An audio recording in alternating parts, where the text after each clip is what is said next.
Wrong button.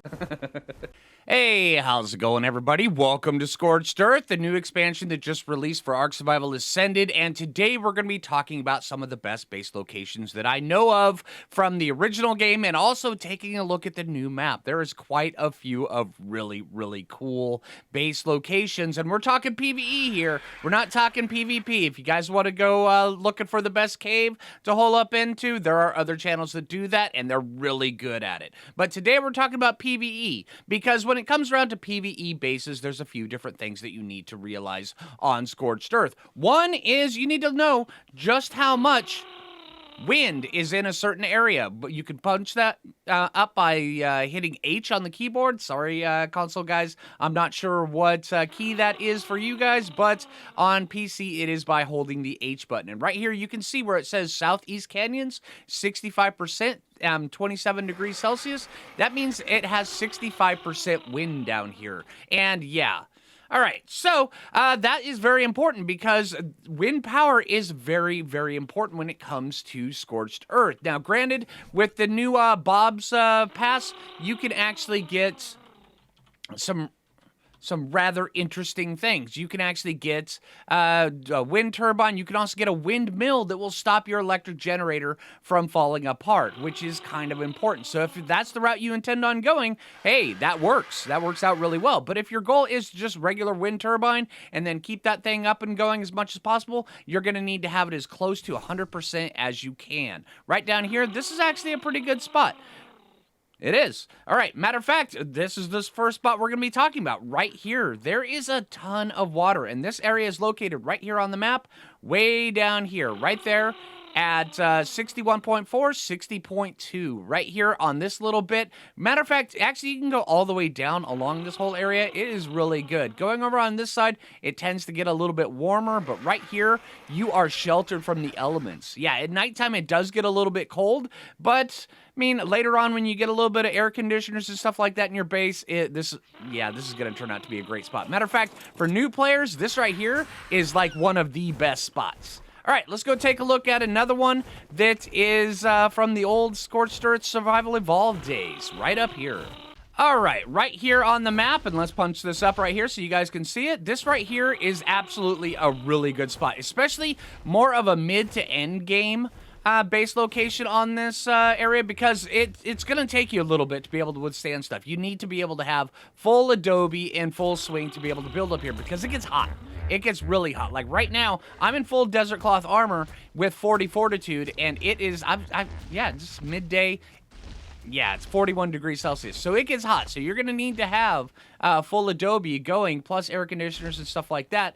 And yeah, just realize that's the thing you're going to need. But with that said, this right here has 100% wind every day, all the time. It is absolutely amazing. You can build up here and do a whole bunch of stuff. Plus also, there's metal up in them there hills right up there. There's a whole bunch of herbivore dinos down here that you can get. And this is absolutely an amazing base. I mean, honestly, you could build way out like this. It comes out just a little bit from right here on this spot. But also, yeah, there's just a whole bunch of cool stuff that you can build right here. It is really wicked cool. And of course, we're picking up with the weather. Really? Ah, man. All right, one of these days they will fix the weather on Scorched Earth, because this stuff is just insane. All right, but also when you're looking for base locations, another thing, let's take a moment out from looking at the bases, is there is a few different spots where they're kind of like mosh pits, like the island, where they respawn really fast. Everything is, you have a bunch of carnivores, a bunch of herbivores that spawn down there, and you kind of want to avoid those locations. And down here, right below that area, is one. Now, they're great for being able to go down and farm all sorts of different dinos to tame, but basing in one, not a good idea. Basing above one, an amazing idea. Yeah. Alright, now I know I said I wasn't going to talk too much about caves, but this one right here, I just can't ignore, especially for a PvE base. This is absolutely amazing. Yeah, and it just comes right down inside of here like this, and it has its own built-in taming pen.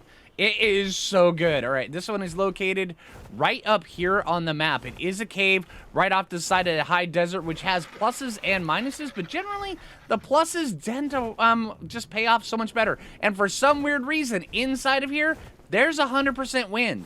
I would actually say this is probably one of the best, if not the best, base spot on the map for PVE, just because it is so good. Also, there's another spot back here you could definitely use as a taming pen as well. Yeah, just block off a side of it, drop in something like a Thyla, something like that, and just go to town. I mean, this would be so cool. Plus, also, there's a ton of different runes in here that you can build up on. It is really, really amazing. Also, not to mention that out here is the high desert. So, not only do you have a really quick access to a whole bunch of chitin, you have unlimited access to polymer and, yeah, everything that the high desert brings. Deathworm horns, all sorts of cool stuff. The new land sharks, they're absolutely, I mean, just going to be all over out here. It's really, really cool. Yeah, so keep an eye out for that one. Once again, this one is located way up here. All right, now another amazing place is if you follow the river up along here, all the way up through here, you'll actually start to get to where it's a little bit of bluer water up here. This is actually kind of a really good spot, and I'm sorry. There's a storm going on while we're doing this. I'm just going to keep recording like this until Wildcard decides to tone down a little bit on the storms. But yeah, up here in the blue water, not only will you find a really easy source of silica pearls, also down below here, this is another mosh pit right down here. So it's actually kind of good. Well, over there along that's more of a mosh pit over there. But yeah, if you were to build right up here, right, like say underneath this waterfall, this is actually a really good spot. Now, you will have to have, you know, a little bit more about, you will have to put in a little bit more thought about your power, but come on, I mean, look at this. This is absolutely an amazing spot. It's kind of gorgeous. It kind of looks pretty good, especially when it's not all super windy, but that's right here up here on this map, and this is absolutely an amazing spot. Also, there's right up here, up above here, where is also another pretty good spot. But up here, you actually run more into the risk of things jumping down from up top into your base. Down below, there's this huge lip, so you're not going to have to worry about things jumping down in your base, because you can actually just build right down there. It's actually kind of cool. All right, and right here is another one. If you want an easily defensible base location with quick and easy access to water and also to metal, like up there in those hills, this right here is a really good spot. Plus, also, this right here, surprisingly flat. I mean, it's not perfectly flat like you would be led to believe by flying over, but once you land, you'll see that it is very, very close to flat. Now, if you build your foundations in a certain way, you can actually get this pretty well flattened off. Now, this right here is located right here on the map, and also, it not only does it have access to the metal up here, has access to the sulfur up here, plus also has access to the water down below, and then also to the silica pearls that are down there as well. So this is a really, really good spot. Also, if you're interested in stone golems, a whole bunch of them spawn back there, so you can easily trap a couple just by waking up in the morning, sipping your coffee, and then looking at everything around you with a spyglass. It's kind of cool. All right, now you may actually be tempted to build out some the times out here in the high desert, and I would recommend against that. Yeah, there's several different reasons. One, you've got the new land sharks out here wandering around. Plus also, you get a whole bunch of other stuff. I mean, you will have to wall it off, but you will eventually get things like this. Right there. Coming up inside your base. Yeah. So just be very, very careful when building out here. Know that sometimes it can be really good. A lot of times it's not. Yeah. But also, another really good base location, and I hate to say it, it's the Oasis Sword. Yeah, it does require the DLC, the paid-for DLC, but they're very viable. Very. So, yeah. Also, I would also like to add that if you do find a space out here in the high desert, like right around here, these rocks, this might actually be kind of a decent area. Yeah, there are a few rock columns around here. You will have to clear those out. But the weather out here, it is always 100% wind out here. It's pretty dang cool. And also, sometimes there's some really good, you know, resources out here. So, yeah, just keep an eye on that when you're out looking around for base locations. All right, and another really, really good spot is right here at the red obelisk. It's actually got the blue water, so that means a lot of silica pearls. It does have some capros, as you can see right down below me, but it's actually got some pretty interesting spots. Now, this is only a 40% wind area, so that part does kind of suck, but it's actually pretty decent. And what is... Oh, no, this is something you don't see all the time. It also has wild onyx, apparently floating around out in the open without a cave. So there's that going on. So not only does it have blue water, it also has a nice secluded area. It also has free rabies, which is a plus, right? All right, no, this is a really good spot. Up here, there's tons of metal, all sorts of stuff. Also, there is so many different origins to choose from. Yeah, you will have once in a while them coming into your base, but then again, that's just Ark. So yeah, this one right here will require a little bit more thought put into the power supply. But other than that, it's really, really good spot.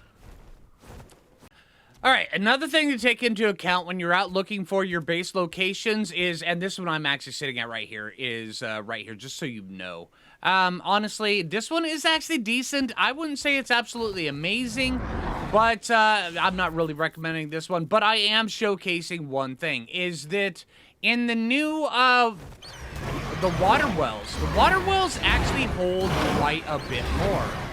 So the water wells for Scorched Earth, where they used to hold 1,000 water, now they're actually hold quite a bit more. I believe it's 10,000 for just one of these, which means that building, as long as you find one of those, it actually will help you out quite a bit. Build your base either near one or on one, and chances are you're going to have quite a bit of water. Yeah, you can drain it really quick with things like the industrial cooker, but they will naturally refill over time, which actually will help you out quite a bit. And Wildcard did put a lot of thought into that because, face it, when it comes around to Scorched Earth, this place is a desolate and dry area, and there is a lake in it. Some of the stuff looks like stuff you really wouldn't want to drink, but it's perfectly fine. You know, as long as you can build next to it, honestly, it actually turns out to be pretty good base locations. There are some rather ones that are so much better than others, and just remember that along this entire ravine right here, when you're looking for base locations, this ravine down here, it's generally protected from the weather. So all along here are viable base locations. There are several that I believe are better than the others, just because their location and also their... how close they are to certain resources, it does make them a little bit better. But all along this entire area is really good. Plus, any place that you can find a couple water wells or just one water well, they are really, really good. But the ones I did point out are the ones I do think are the best. So, hey, I hope that you guys enjoy the video. And, yeah, if you haven't already, make sure you hit that like button. I really appreciate it. If you're new around here, subscribe. And until next time, this is Phlinger, and take it easy. And I would like to point out that at one point in time, I may or may not have lost a Phoo in the creation of this video. It happens. Take it easy, everybody.